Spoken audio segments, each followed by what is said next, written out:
Hi everyone, let's make plantain frittata. All right, so you need basically natural ingredients, so no artificial spice of any kind, no maggi, no seasoning, just your natural vegetables. Okay, so it's perfect for PCOS because really it's going to help with the inflammations, going to help with your gut system. So I said sometimes we are like, oh, maybe I'm suffering. Why is there not something for me to sweeten my mouth and all of it? So here is plantain frittata for you. So you just need your fresh tomatoes, your fresh pepper, your onions, your ripe plantain, yes, your eggs. So depending on the quantity now, that will determine the amount you're going to have. Get the ripe plantain, cut them in circles. Circles, very, very important.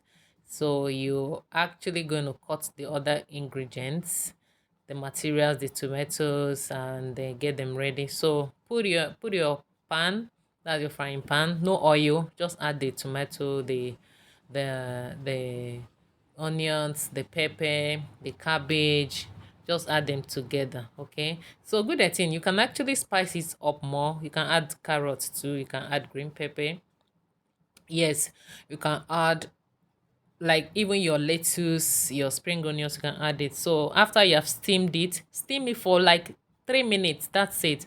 You now add everything together in your mixed egg. That's your beaten egg. So you just put little oil on your pot. Any oil can serve. Little oil, very, very little. Then pour the mixed cabbage, the onions with the egg inside and just allow to steam. Reduce the heat very, very well, like low heat. Allow it